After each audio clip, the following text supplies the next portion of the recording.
The hallways of Westview High School buzzed with the usual morning chatter as students rushed to their lockers before the first bell.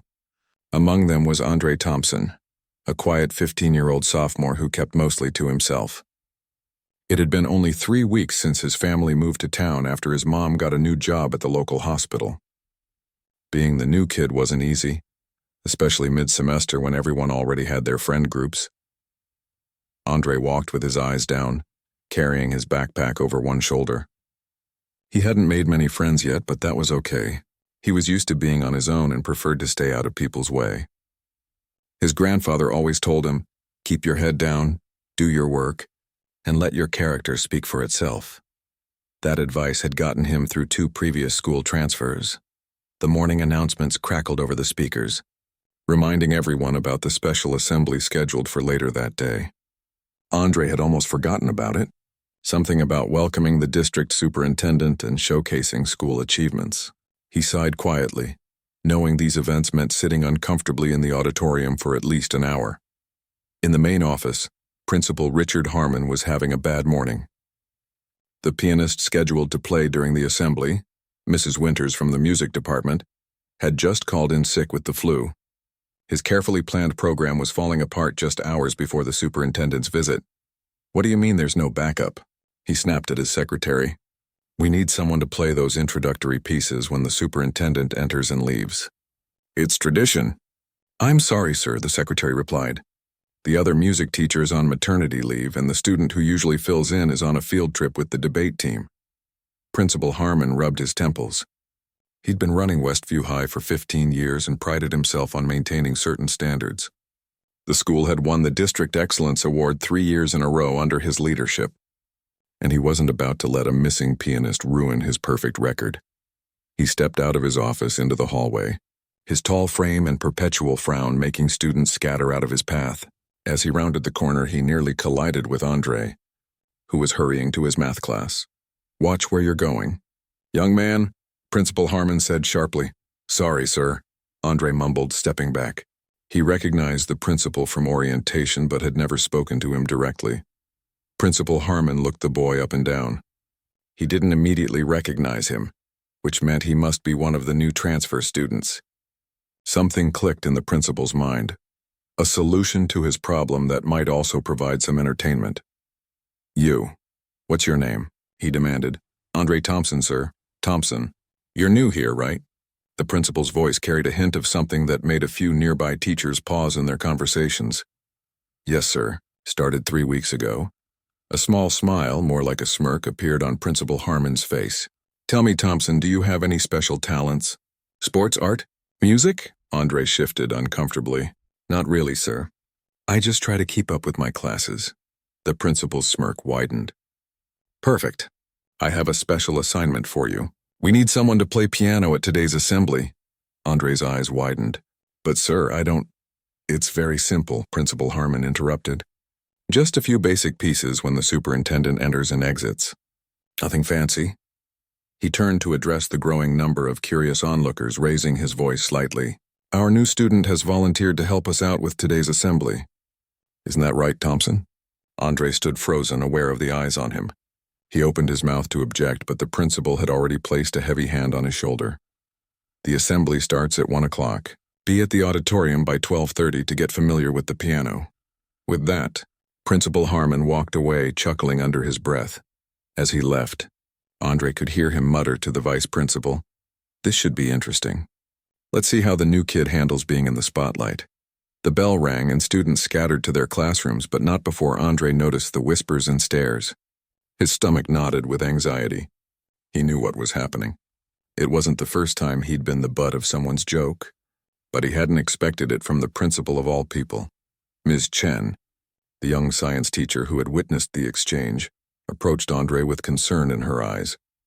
"Are you all right, Andre?" That was unexpected. "I'm fine, ma'am," Andre replied quietly. "But I don't know how to play the piano." "I think the principal knows that." Ms. Chen's expression darkened. "I was afraid of that. This isn't right." She hesitated, then added, "You know, you could tell him you can't do it. No one would blame you." Andre thought about it for a moment, remembering his grandfather's words, not just about keeping his head down, but the other things he'd taught him over the years. About dignity, about not letting others define you.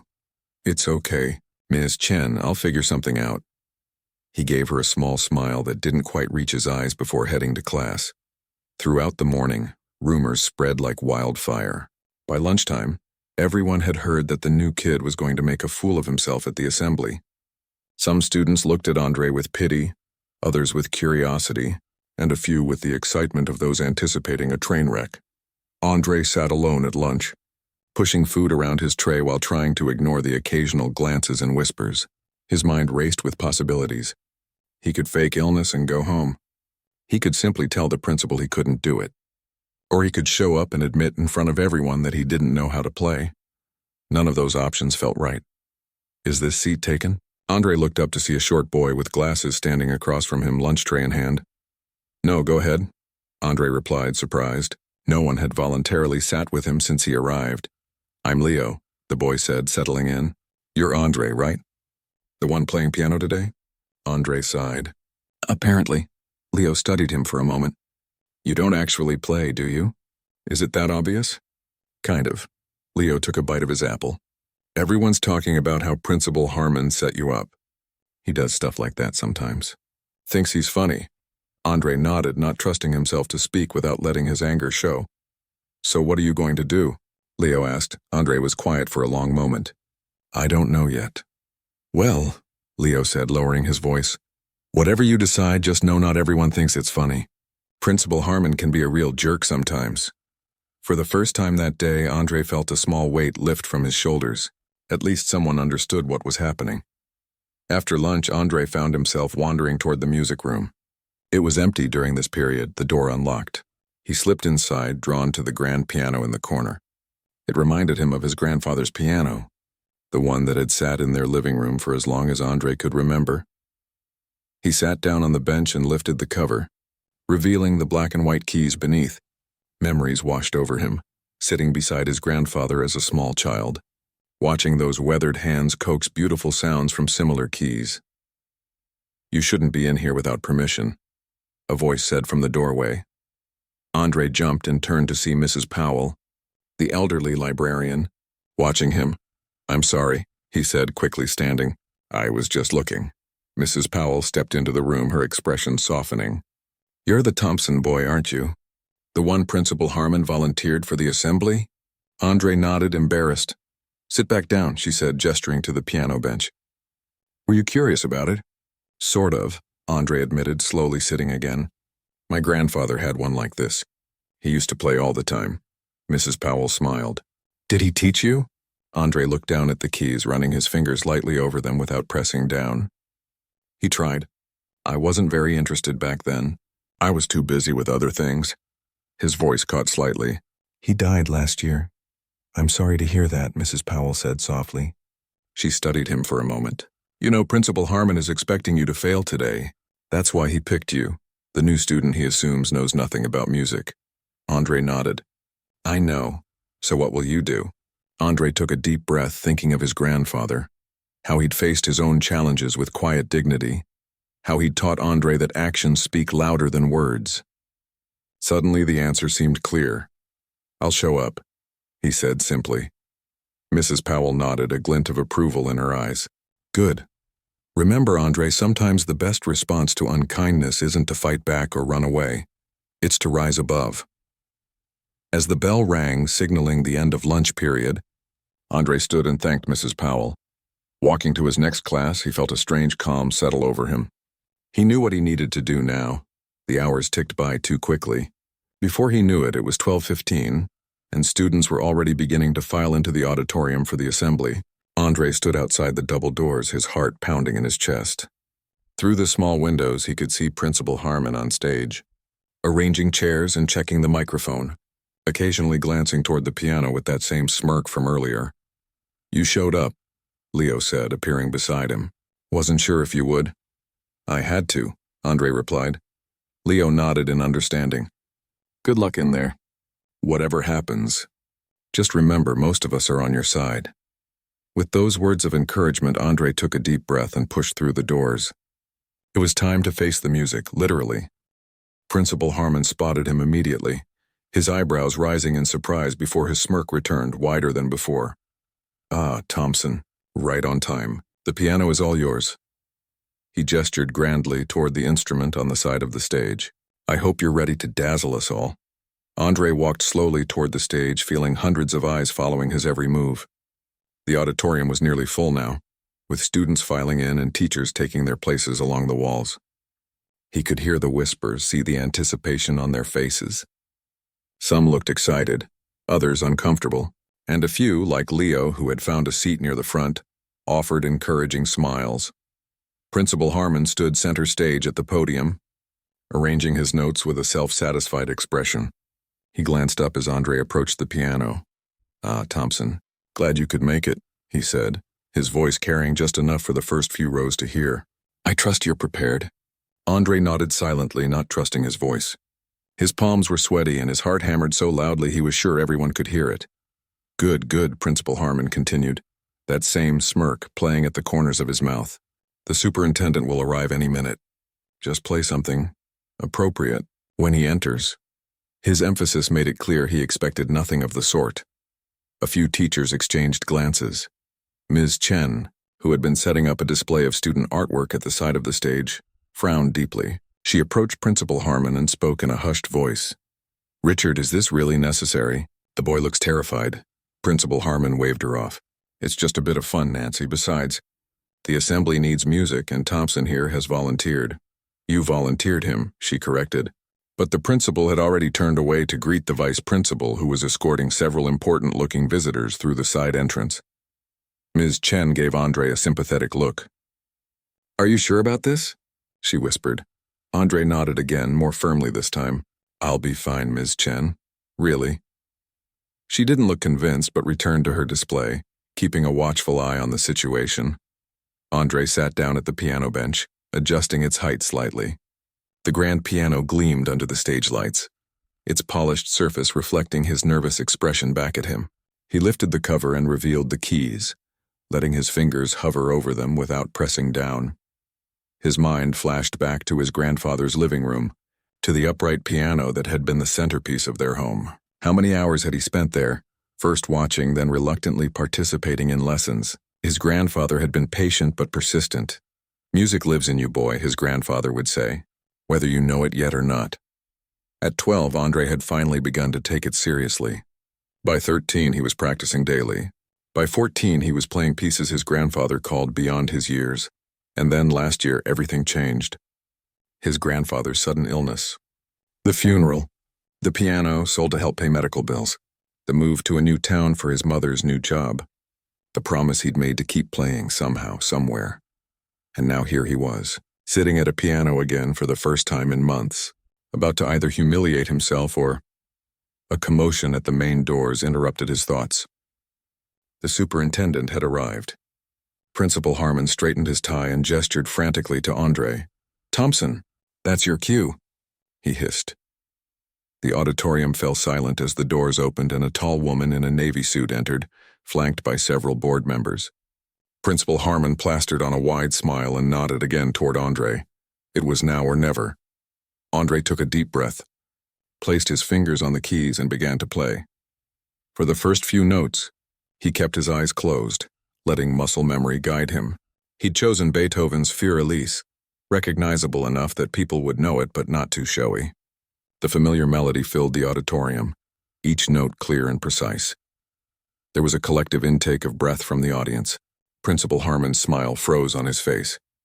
Andre opened his eyes, gaining confidence with each measure. He saw the shock on the principal's face, the widening eyes of students in the front row, the slow smile spreading across Ms. Chen's features. But mostly he felt his grandfather's presence, guiding his fingers across the keys just as he had done so many times before. As the final notes faded, there was a moment of stunned silence.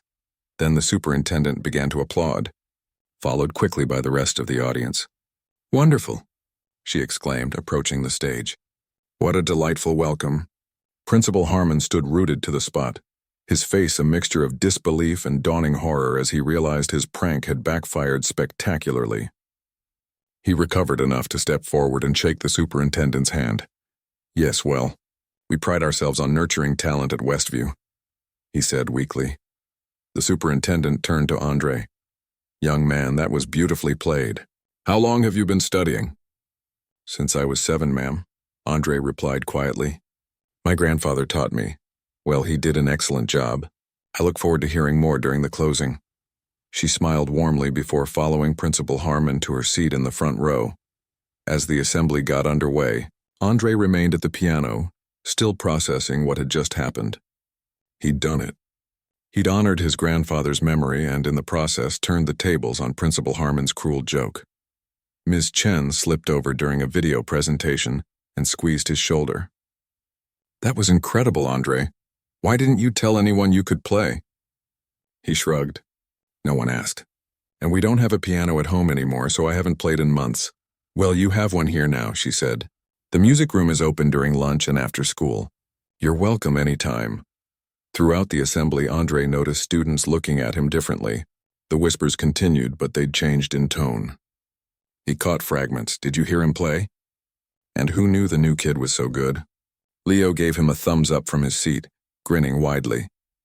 Meanwhile, Principal Harmon seemed to be shrinking into himself with each passing minute. During his speech, he stumbled over words and avoided looking in Andre's direction. The superintendent, however, kept glancing back at the piano with approval. When the assembly was finally winding down, Principal Harmon approached Andre again, his earlier smugness replaced by obvious discomfort. Thompson, he said, clearing his throat. For the closing piece, perhaps something more upbeat? Andre nodded. I know just the thing, sir. As the superintendent rose to leave, Andre began to play again. This time he chose his grandfather's favorite, a jazz arrangement of What a Wonderful World that gradually built from simple to complex, showcasing more of his skill with each measure. By the time he finished, half the auditorium was on their feet. The superintendent applauded enthusiastically, as did the board members and most of the teachers. Even some of the students, typically too cool to show excitement about anything, were clapping loudly. Principal Harmon stood to the side, applauding mechanically, his face unreadable. As the assembly broke up and students began filing out, many paused to compliment Andre. People who had never spoken to him before were suddenly introducing themselves, asking how long he'd been playing, where he'd learned. Dude, that was awesome, said a tall boy Andre recognized from his history class. You never said you were like a musical genius or something? I'm not, Andre replied honestly. I just practice a lot. Well, you should join band. We could use someone who actually knows what they're doing. Before Andre could respond, he felt a hand on his shoulder. It was Mrs. Powell, the librarian who had found him in the music room earlier. I had a feeling you weren't telling me everything, she said with a knowing smile.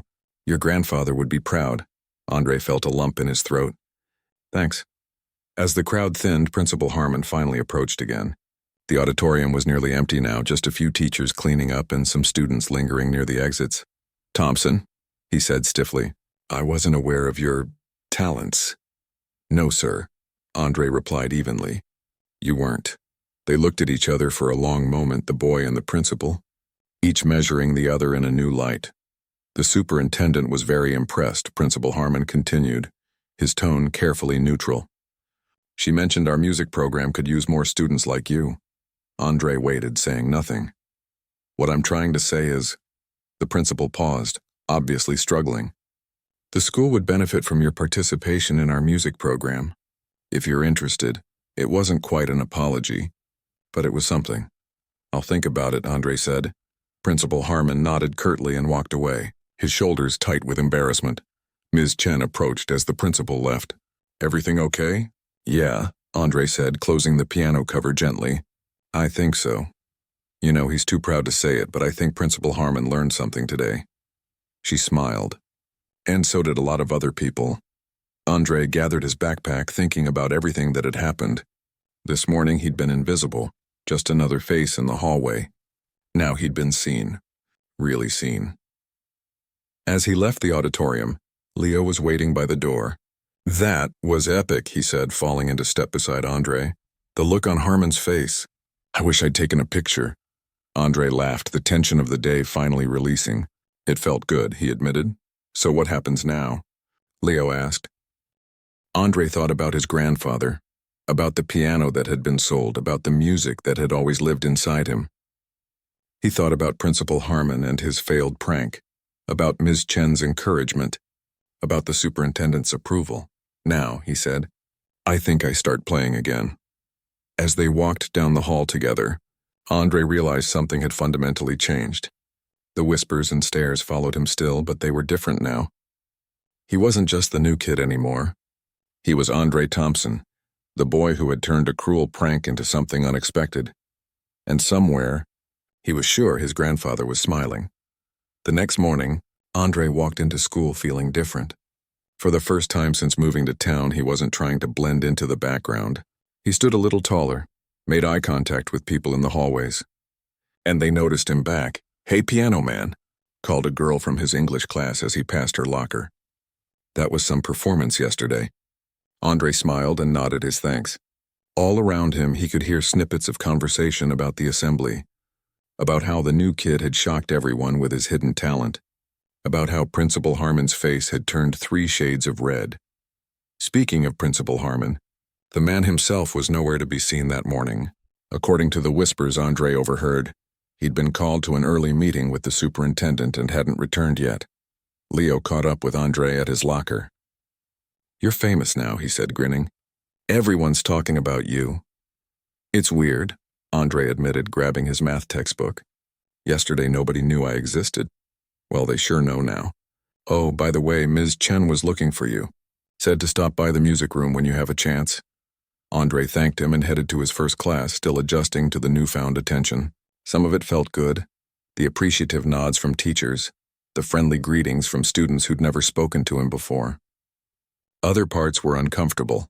The way some people stared as if he'd suddenly become an entirely different person, or the exaggerated stories he overheard about how he'd destroyed the principal. During lunch period, he made his way to the music room as Leo had suggested. He found Ms. Chen sitting at her desk sorting through sheet music. Andre, come in, she said warmly. I was hoping you'd stop by. Leo said you wanted to see me. Yes, she gestured for him to sit. I wanted to talk to you about what happened yesterday, and about an opportunity. Andre took a seat, noticing that the piano cover was up, the keys exposed as if recently played. First, Ms. Chen continued, I want to apologize for what Principal Harmon did. It was completely inappropriate, and you should know that several teachers have filed complaints about it. Andre shifted uncomfortably. I don't want to cause trouble. You didn't cause anything, Ms. Chen interrupted firmly. He did, and he needs to face the consequences of his actions. Her expression softened. But that's not why I wanted to talk to you. The thing is, your playing yesterday, it was really exceptional, Andre. How long did you say you've been studying? Since I was 7. My grandfather taught me until I was 12, then I had a proper teacher for a while. But after my grandfather died last year, he trailed off, not wanting to get into the financial struggles that had followed, the reasons they'd had to sell the piano and move. Ms. Chen seemed to understand what he wasn't saying. Well, you clearly have remarkable talent, which brings me to the opportunity. She picked up a flyer from her desk and handed it to him. The state music competition is coming up in 2 months. Westview hasn't had a piano soloist enter in years. I think you should consider it. Andre looked at the flyer. Young Artists Competition was printed across the top, along with details about categories, requirements, and prizes. The first prize was a $5,000 scholarship. I don't know, he said hesitantly. I haven't played regularly in months, and we don't have a piano at home anymore. That's where I can help, Ms. Chen said. You'd have access to the music room for practice before and after school, and during lunch if you want. I'd be happy to mentor you through the process, she paused. The school would cover the entry fee, of course. Andre stared at the flyer, thoughts racing. The scholarship money would help his mom tremendously. And getting back to playing regularly, that's what his grandfather would have wanted. Can I think about it? He asked. Of course. But don't take too long. Registration closes in 2 weeks. Ms. Chen smiled. For what it's worth, I think you could win. Andre left the music room with the flyer in his backpack, his mind spinning with possibilities. He was so distracted that he almost ran straight into Principal Harmon in the hallway. Thompson, the principal said, stepping back quickly. The man looked tired, his usual confident demeanor replaced by something more subdued. Just the student I was looking for. Andre tensed. unsure what to expect. "My office, please," Principal Harmon said, gesturing down the hall. With a mixture of curiosity and apprehension, Andre followed him to the main office. As they passed the secretary's desk, he noticed her giving him an encouraging smile. Inside the office, Principal Harmon closed the door and sat heavily behind his desk. He motioned for Andre to take a seat opposite him. "I'll get straight to the point," he said, folding his hands on the desk. "My behavior yesterday was unprofessional and inappropriate. I owe you an apology." Andre blinked in surprise. He hadn't expected this. "I made assumptions about you based on, well, nothing of substance," the principal continued. "And I put you in a position that could have been humiliating. The fact that it wasn't is entirely due to your remarkable talent, not any good judgment on my part." There was an awkward pause. Andre wasn't sure what to say. "Thank you, sir," he finally managed. Principal Harmon sighed. "I've been at this school for 15 years, Thompson. In that time, I'd like to think I've done a lot of good. But yesterday," he shook his head. "Yesterday was not my finest moment. The superintendent made that very clear this morning. So that's what the early meeting had been about.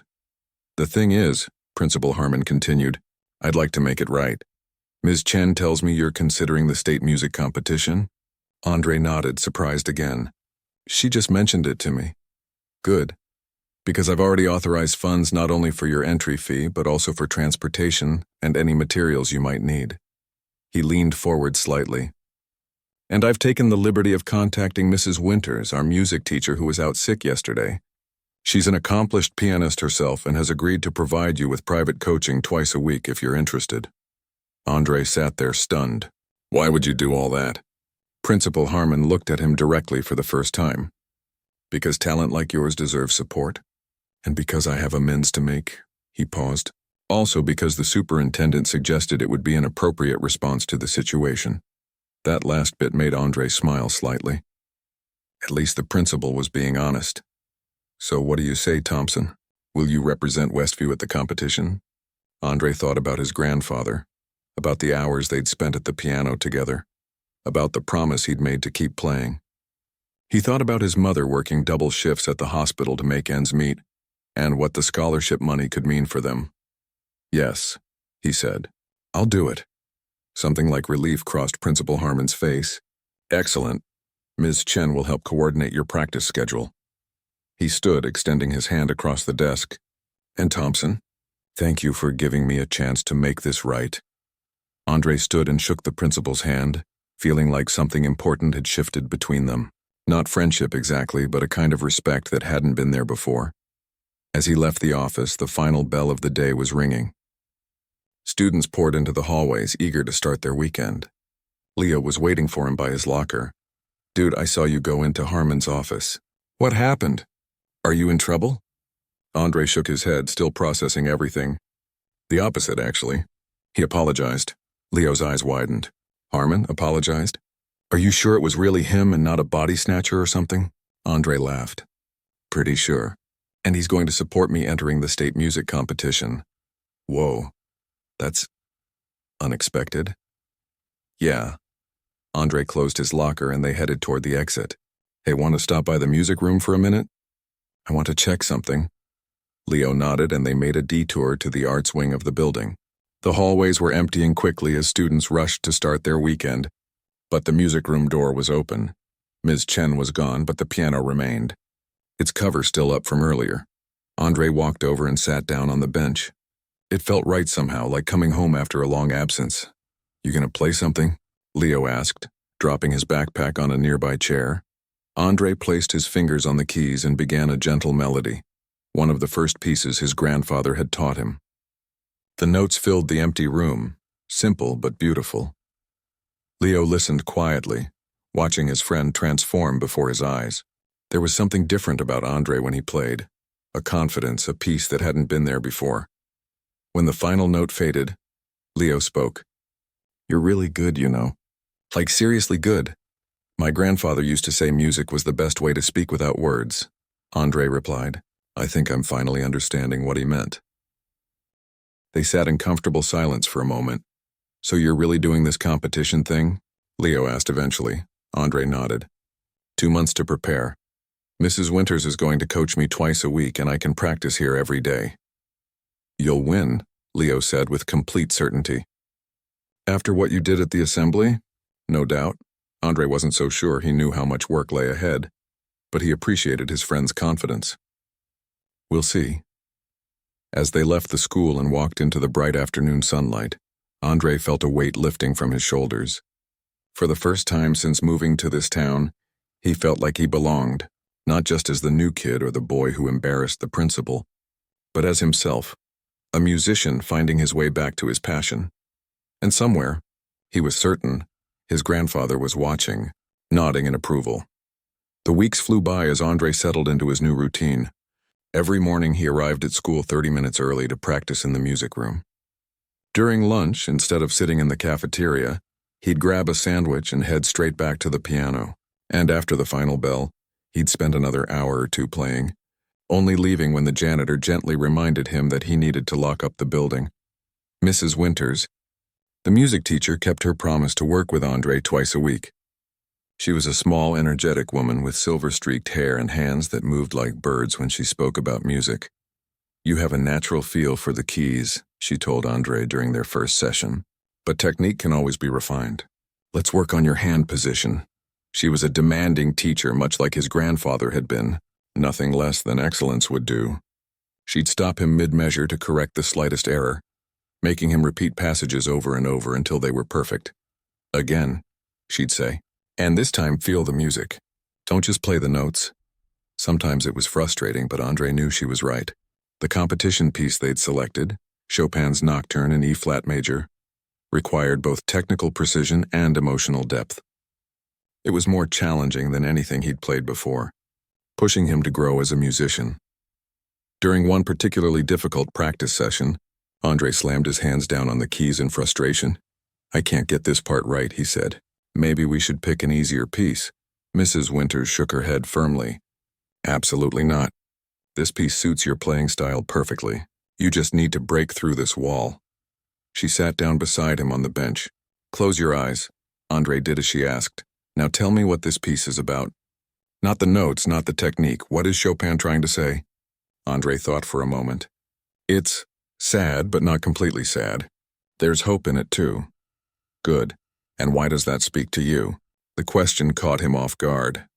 I don't know if it does. It does, Mrs. Winters interrupted. I can hear it when you play the opening measures. You understand this piece, Andre. You just need to trust yourself with it. She stood up. Take 5 minutes. Think about what I said. Then we'll try again. As she stepped outside to give him space, Andre let his fingers rest lightly on the keys. He thought about his grandfather, about the joy and sorrow that could exist side by side. The piece was about that duality, beauty and melancholy intertwined just like life itself. When Mrs. Winters returned, something had shifted. Andre played the difficult passage again, and this time the notes flowed naturally, as if they'd always been waiting inside him. There, she said softly. That's it. At home, Andre's mother noticed the change in him too. For months after his grandfather died and they'd had to sell the piano, he'd been withdrawn, going through the motions of life without really engaging. Now there was a spark in his eyes again. I haven't seen you this happy in a long time, she said one evening as they washed dishes together. This competition means a lot to you, doesn't it? Andre nodded. It's not just the competition. It's playing again. I didn't realize how much I missed it until now. His mother dried her hands on a towel and gave him a quick hug.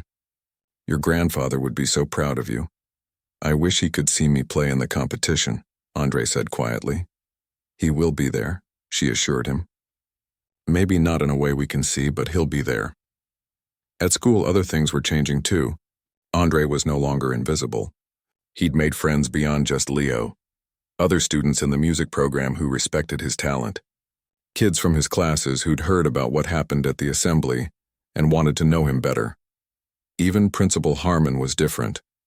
He'd stop by the music room occasionally during Andre's practice sessions, listening quietly from the doorway before continuing on his rounds.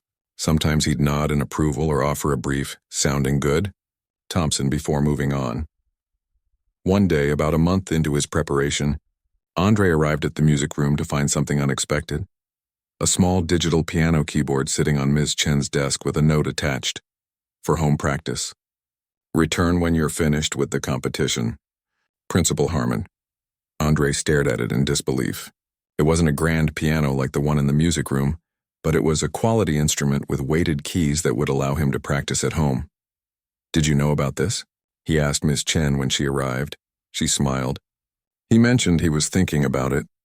The school has a few keyboards for the general music classes, but they're usually shared among students. He arranged for this one to be exclusively yours until after the competition. That's really generous of him, Andre said, still surprised by the gesture.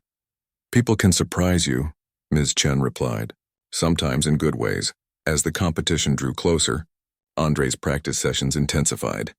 Mrs. Winters pushed him harder, refining every phrase, every nuance of the piece. The judges will be looking for technical perfection, yes, she explained.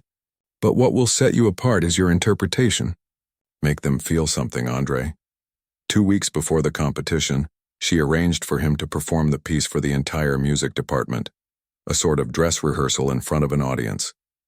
Teachers and students filled the small recital hall adjacent to the music room. Even Principal Harmon attended, sitting in the back row with his arms crossed. Andre felt his heart racing as he approached the piano. This was different from playing alone in the music room or with just Mrs. Winters present. All these people were watching, waiting for him to either succeed or fail. As he sat down at the bench, he caught sight of Leo giving him a thumbs up from the front row. Ms. Chen nodded encouragingly. And in the back, Principal Harmon leaned forward slightly, his expression unreadable. Andre took a deep breath, placed his hands on the keys and began to play. For the first few measures, he was acutely aware of the audience, of their eyes on him, of the possibility of making a mistake. But gradually the music took over. The world narrowed to just him and the piano, to the conversation between his fingers and the keys. He forgot about the people watching, about the upcoming competition, about everything except the story he was telling through Chopin's notes. When the final chord faded, there was a moment of complete silence. Andre looked up, suddenly remembering where he was and who was watching. Then the applause started, not polite, obligatory clapping, but enthusiastic, genuine appreciation. Students were on their feet. Ms. Chen was smiling broadly. Even Principal Harmon was applauding, a look of something like pride on his usually stern face. Mrs. Winters approached the piano, her eyes suspiciously bright. That, she said, was exactly what I've been waiting to hear. The success of the recital boosted Andre's confidence, but it also raised the stakes. Now people had expectations. The music department was buzzing about his chances at the competition. Teachers stopped him in the hallway to wish him luck. Even students who knew nothing about classical music had heard he was representing the school and offered encouragement. No pressure or anything, Leo joked as they walked home the Friday before the competition. But pretty much the whole school is counting on you to win, Andre groaned. Thanks for reminding me. Seriously, though, Leo said, his tone changing. You've got this. I've never seen anyone play like you do. I just hope I don't freeze up. There will be hundreds of people there. Just do what you did at the recital. Forget about them and just play. Easy to say, harder to do. As the competition day approached, Andre found himself growing more nervous. What if he messed up? What if he let everyone down? What if he let himself down? The night before the competition, he couldn't sleep. He sat on the edge of his bed, practicing finger patterns in the air, running through the piece in his mind over and over. Every potential mistake, every difficult passage loomed large in his imagination. Around midnight, he gave up on sleep and went to the living room where the borrowed keyboard was set up. He put on headphones so he wouldn't wake his mother and began to play softly. After a while, he felt a hand on his shoulder. His mother stood there in her bathrobe, concern on her tired face. It's late, honey. You need to rest before tomorrow. I can't sleep, he admitted. I keep thinking about all the ways I could mess up. She sat down beside him on the bench. Do you remember what your grandfather used to say before your first recital? When you were 9 and so nervous you made yourself sick? Andre smiled at the memory. He said, the only person you need to play for is yourself. That's right. And it's still true. She squeezed his shoulder gently. All those people tomorrow, the judges, the audience, your teachers, they don't matter. Play for yourself. Play for him. Andre nodded, feeling some of the tension leave his body. I'll try. Good, now come get some sleep. Your grandfather would also say you can't play your best when you're exhausted. As he finally drifted off to sleep that night, Andre thought about everything that had led him to this moment. The cruel prank that had backfired. The support of teachers who believed in him. The friendship of Leo and his other new friends. The unexpected ally he'd found in Principal Harmon. And most of all, the legacy of his grandfather that lived on through his music. Tomorrow would bring what it would bring. For now, he held on to his mother's reminder. Play for yourself. Play for him. And with that thought, he finally found peace enough to sleep. The morning of the competition dawned bright and clear. Andre woke early, his stomach tight with nerves.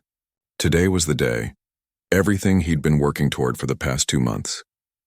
His mother had taken the day off from the hospital to drive him to the state university, where the competition was being held. As they got ready to leave, she handed him a small box. This was going to be a surprise for after the competition, she said, but I think you should have it now. Andre opened the box to find a silver tie clip shaped like a piano key.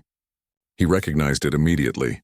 His grandfather had worn it for every recital and performance. I thought we sold this, he said, running his finger over the familiar shape. His mother shook her head. I couldn't bear to part with it. I was saving it for the right moment. She helped him clip it onto his tie. There, now he's with you today. The drive to the university took nearly an hour. Andre spent most of it staring out the window, mentally rehearsing his piece, his fingers moving subtly on his lap as if playing invisible keys. You're going to wear out that tie clip before we even get there, his mother teased gently, noticing how often he touched it for reassurance. When they arrived at the university's Performing Arts Center, Andre was surprised to see a familiar face in the parking lot, Ms. Chen waving enthusiastically. She wasn't alone. Leo was there, along with several other students from the music department. And standing a bit apart from the group, looking somewhat uncomfortable in casual clothes instead of his usual suit, was Principal Harmon. What are you all doing here? Andre asked as he approached them. You didn't think we'd miss this, did you? Ms. Chen replied. We're your cheering section. Leo grinned. The whole school's talking about it. We've got a group chat going to send updates to everyone who couldn't come. Principal Harmon stepped forward, extending his hand. Thompson, good luck today. He glanced at the tie clip. Nice touch. Thank you, sir, and thanks for coming. The principal nodded. Wouldn't miss it. Westview is proud to have you representing us. Inside the Performing Arts Center, the atmosphere was electric with nervous energy. Dozens of young musicians from across the state were warming up. Parents and teachers were consulting programs, and competition officials were bustling about with clipboards. Andre checked in at the registration desk and received his performance number. He would be the 14th pianist to perform out of 22 in his age division. That's a good spot, Mrs. Winters said when she found him in the warm-up area. She had driven separately and arrived earlier to scout out the competition. Not too early, not too late. The judges will still be fresh, but you'll have time to get comfortable in the space. Andre nodded, though his mouth felt too dry to speak. The reality of the situation was hitting him now. All around him were kids who had probably been playing their whole lives, who had expensive private lessons and grand pianos at home to practice on. How could he possibly compete? Mrs. Winters seemed to read his thoughts. Stop that, she said firmly. You belong here just as much as anyone else. More even. Some of these kids play because their parents make them. You play because it's in your soul. An announcement came over the speakers that the competition would begin in 30 minutes. Parents and supporters were directed to the auditorium, while contestants were shown to a backstage waiting area. Remember what we practiced, Mrs. Winters said, squeezing Andre's shoulder. Technical perfection is important, yes. But what will set you apart is the heart you put into it. Play like you did at the recital. Play like your grandfather is listening. Andre nodded, clutching the tie clip. I'll be right there in the front row, his mother promised, giving him a quick hug before following the others to the auditorium. The backstage area was tense with pre-performance jitters. Some contestants were doing last-minute practice on silent keyboards. Others were pacing or sitting with eyes closed, mouthing their pieces silently. A few were chatting nervously with each other. A tall boy in a perfectly pressed suit approached Andre. First time competing? He asked, his tone friendly but with a hint of condescension. Yeah, Andre admitted. You? The boy smiled. My 5th year. I took second place last year. He extended his hand. I'm Trevor, Andre. They shook hands. Good luck today. You too, though I won't need it. Trevor's smile didn't reach his eyes. I've been practicing my piece for 8 months with the top instructor in the state. Before Andre could respond, the competition began. One by one, contestants were called to the stage. From the backstage speakers, Andre could hear each performance, some hesitant, some technically precise but emotionally flat, some truly exceptional. Trevor was called ninth. His playing was flawless, Andre had to admit. Every note exactly as written, every dynamic marking perfectly executed. The audience applauded enthusiastically when he finished. As his own turn approached, Andre felt his heart rate increasing. His palms were sweaty and his mouth was dry. He closed his eyes, trying to focus, trying to remember his mother's words from the night before. Play for yourself. Play for him. Number 14, Andre Thompson, it was time. Andre walked onto the stage, the bright lights momentarily blinding him. The grand piano at center stage gleamed under the spotlights, its lid raised to project the sound to the back of the hall. The auditorium was larger than he'd imagined, with hundreds of seats filled with attentive faces. He spotted his mother in the front row, sitting between Ms. Chen and Mrs. Winters. Leo and the other students from Westview were a few rows back, and Principal Harmon sat at the end of their row, his expression serious but encouraging. Andre approached the piano and took a moment to adjust the bench. He placed his hands on the keys, took a deep breath, and began to play. The first few notes were shaky, his nerves affecting his usually steady hands.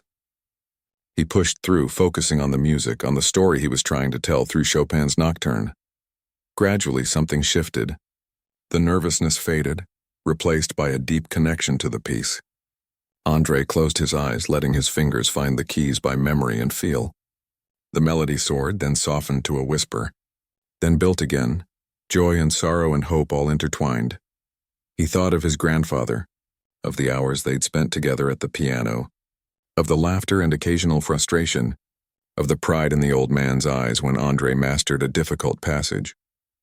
He thought of the prank that had inadvertently led him back to music, of the unlikely allies he'd found, of the journey that had brought him to this stage. All of it flowed through his playing, not just the notes as written, but something more, something uniquely his, a story only he could tell. When the final notes faded, there was a moment of complete silence. Andre opened his eyes, suddenly aware again of the audience, of the judges watching him with unreadable expressions.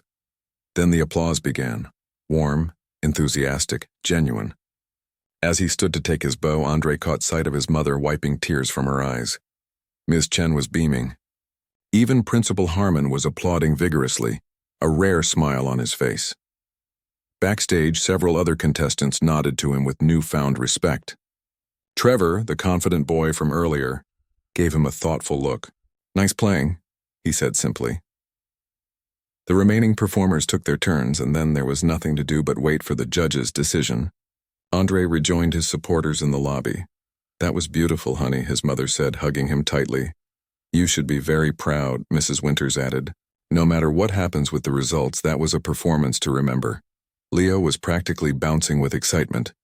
Dude, you crushed it. Everyone's saying you might win. Andre tried to temper his hopes. There were a lot of really good players. That Trevor guy was amazing. He was technically perfect, Miss Chen agreed. But you brought something else to your performance. Something special. After what seemed like an eternity, the judges emerged from their deliberation room and everyone was called back into the auditorium for the results. Andre sat between his mother and Mrs. Winters, his heart pounding. The head judge, a distinguished-looking woman with silver hair, approached the microphone. Before I announce the winners, I want to thank all of our talented young musicians. The level of skill we witnessed today was exceptional. She proceeded to announce the honorable mentions. Then the third-place winner, a girl who had played a challenging piece by Liszt. Second place, the judge continued, goes to Trevor Whitman for his performance of Beethoven's Pathétique Sonata. Trevor walked to the stage to accept his certificate, and M.